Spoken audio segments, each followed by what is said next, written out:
ಬಂಟ್ವಾಳ ತಾಲೂಕಿನ ಅರಳ ಗ್ರಾಮದ ಮೂಲರಪಟ್ನ ಸಮೀಪದಲ್ಲಿರುವ 110 ವರ್ಷಗಳಿಗೂ ಅಧಿಕ ಇತಿಹಾಸ ಹೊಂದಿರುವಂತಹ ಶ್ರೀ ಚಂದ್ರನಾಥ ಸ್ವಾಮಿ ಅನುದಾನಿತ ಹಿರಿಯ ಪ್ರಾಥಮಿಕ ಶಾಲೆ ಇಂದು ಮೌನಕ್ಕೆ ಸಾಕ್ಷಿಯಾಗಿ ನಿಂತಿದೆ.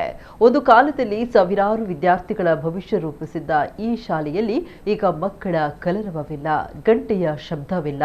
ಕಾಲದ ಬದಲಾವಣೆ ಮತ್ತು ವಿದ್ಯಾರ್ಥಿಗಳ ಕೊರತೆಯಿಂದ ಶಾಲೆ ಮುಚ್ಚುವ ಹಂತಕ್ಕೆ ತಲುಪಿದೆ. ಈ ಶತಮಾನದ ಇತಿಹಾಸ ಹೊತ್ತ ಶಾಲೆಯ ಕುರಿತ ವಿಶೇಷ ವರದಿಯೊಂದು ಇಲ್ಲಿದೆ. ಒಂದು ಕಾಲದಲ್ಲಿ ಶಿಕ್ಷಣದ ದೇಗುಲವಾಗಿ ಹೆಸರು ಪಡೆದಿದ್ದ ಈ ಶಾಲೆ ಇಂದು ನೆನಪುಗಳನ್ನಷ್ಟೇ ಹೊತ್ತು ನಿಂತಿದೆ.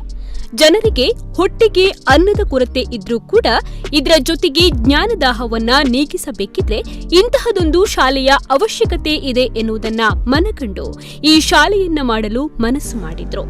ಅದರ ಪರಿಣಾಮವಾಗಿ ಸುಮಾರು 1909ರಲ್ಲಿ ಗುಮ್ಮಣ್ಣ ಶೆಟ್ಟಿಯವರು ಗ್ರಾಮೀಣ ಭಾಗದ ಬಡ ಮಕ್ಕಳಿಗೆ ಶಿಕ್ಷಣ ದೊರೆಯಬೇಕು ಎಂಬ ಉದ್ದೇಶದಿಂದ ಈ ಶಾಲೆಯನ್ನ ಆರಂಭಿಸಿದ್ರು.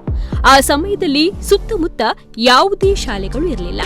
ಬಡಗಬೆಳ್ಳೂರು, ತೆಂಕಬೆಳ್ಳೂರು, ಕುಲವೂರು, ಗಂಜಿಮಠ, ಕೊಯಿಲ, ರಾಯಿ, ಪಂಚಿಕಲ್ಲು, ಸಿದ್ದಕಟ್ಟೆ ಸೇರಿದಂತೆ ಅನೇಕ ಗ್ರಾಮಗಳ ಮಕ್ಕಳು ಹಲವು ಕಿಲೋಮೀಟರ್ ನಡೆದು ಬಂದು ಇಲ್ಲಿ ವಿದ್ಯಾಭ್ಯಾಸವನ್ನ ಮಾಡ್ತಾ ಇದ್ರು. ಈ ಶಾಲೆಯಿಂದ ಶಿಕ್ಷಣ ಪಡೆದ ಸಾವಿರಾರು ವಿದ್ಯಾರ್ಥಿಗಳು ವೈದ್ಯರು, ಇಂಜಿನಿಯರ್ಗಳು, ವಕೀಲರು, ಶಿಕ್ಷಕರು ಹಾಗೂ ವಿವಿಧ ಕ್ಷೇತ್ರಗಳ ಗಣ್ಯ ವ್ಯಕ್ತಿಗಳಾಗಿ ಬೆಳೆದಿದ್ದಾರೆ. ಅನೇಕ ಕುಟುಂಬಗಳ ಬದುಕಿಗೆ ಈ ಶಾಲೆಯೇ ಭದ್ರ ಅಡಿಪಾಯವನ್ನ ಹಾಕಿತ್ತು. ಸ್ವಾತಂತ್ರ್ಯ ಪೂರ್ವ ಕಾಲದಲ್ಲೇ ಈ ಶಾಲೆ ಶಿಕ್ಷಣದ ಜೊತೆಗೆ ಮಾನವೀಯ ಮೌಲ್ಯಗಳನ್ನು ಬೆಳೆಸಿದ ಕೇಂದ್ರವಾಗಿತ್ತು. ದೂರದೂರಿನಿಂದ ಬರುವ ವಿದ್ಯಾರ್ಥಿಗಳಿಗೆ ಗಂಜಿ ಚಟ್ನಿಯ ವ್ಯವಸ್ಥೆಯನ್ನು ಕೂಡ ಮಾಡಲಾಗ್ತಾ ಇತ್ತು.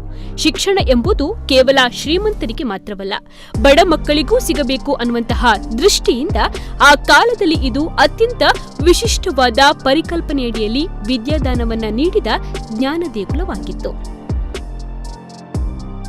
ಉತ್ತಮವಾದಂತಹ ಶಾಲೆ, ಸುಮಾರು 110 ವರ್ಷಕ್ಕಿಂತಲೂ ಹೆಚ್ಚಿನ ಇತಿಹಾಸ ಇರುವಂತಹ ಈ ಶಾಲೆ ಹಿಂದೆ ಅನೇಕ ಗ್ರಾಮಗಳ ವಿದ್ಯಾರ್ಥಿಗಳಿಗೆ ಒಂದು ವಿದ್ಯಾರ್ಜನೆಯನ್ನು ನೀಡಿದಂತಹ ಉತ್ತಮ ಶಾಲೆ.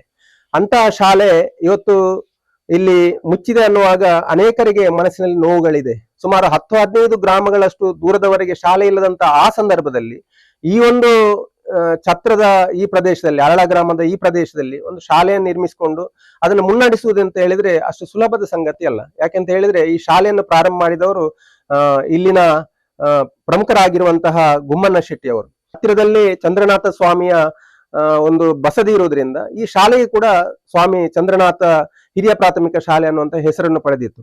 ಹೀಗೆ ಸುತ್ತಮುತ್ತಲ ಒಂದು 10-15 ಗ್ರಾಮಗಳ ವಿದ್ಯಾರ್ಥಿಗಳು ನಡ್ಕೊಂಡೇ ಈ ಒಂದು ವಿದ್ಯಾ ಸಂಸ್ಥೆಗೆ ಬಂದು ವಿದ್ಯಾಭ್ಯಾಸವನ್ನು ಪಡಿತಾ ಇದ್ರು.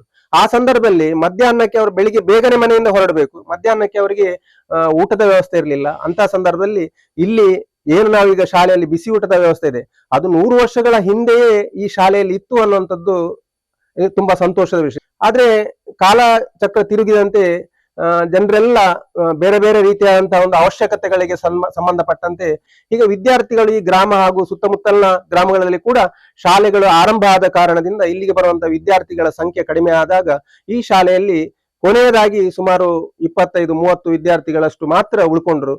ಅವರಿಗೆ ಪೂರಕವಾಗಿ ಸರ್ಕಾರ ಆಗ ಒಂದು ಅನುದಾನಿತ ಶಾಲೆ ಆದ್ರೂ ಕೂಡ ಅಧ್ಯಾಪಕರನ್ನು ಕೊಡುವುದಕ್ಕೆ ಕಷ್ಟ ಸಾಧ್ಯ ಅನ್ನೋ ಕಾರಣದಿಂದ ಈ ಶಾಲೆಯನ್ನು ಮುಚ್ಚುವಂತಹ ಸ್ಥಿತಿಗೆ ಬಂತು. ಕಾಲ ಬದಲಾಯಿತು. ಗ್ರಾಮೀಣ ಭಾಗದಲ್ಲೂ ಹೊಸ ಶಾಲೆಗಳು ಆರಂಭವಾದವು. ರಸ್ತೆ, ಸಾರಿಗೆ ಹಾಗೂ ಖಾಸಗಿ ಶಿಕ್ಷಣ ಸಂಸ್ಥೆಗಳ ಸಂಖ್ಯೆ ಹೆಚ್ಚಾಗುತ್ತಿದ್ದಂತೆ ವಿದ್ಯಾರ್ಥಿಗಳ ಸಂಖ್ಯೆ ವರ್ಷದಿಂದ ವರ್ಷಕ್ಕೆ ಕುಸಿಯತೊಡಗಿತ್ತು. ಶಾಲೆಯನ್ನ ಉಳಿಸಿಕೊಳ್ಳಲು ಸ್ಥಳೀಯರು ಮತ್ತು ಆಡಳಿತ ಮಂಡಳಿ ಹಲವು ಪ್ರಯತ್ನಗಳನ್ನು ನಡೆಸಿದ್ರೂ ಕೂಡ ಫಲ ಸಿಗಲಿಲ್ಲ. ಕೊನೆಗೆ ಶಾಲೆಯ ಬಾಗಿಲು ಮುಚ್ಚುವಂತಹ ಅನಿವಾರ್ಯ ಪರಿಸ್ಥಿತಿ ಎದುರಾಯಿತು ಅಂತಾರೆ ಸ್ಥಳೀಯರಾದ ಡೊಂಬಯ್ಯ ಅರಳ ಅವರು.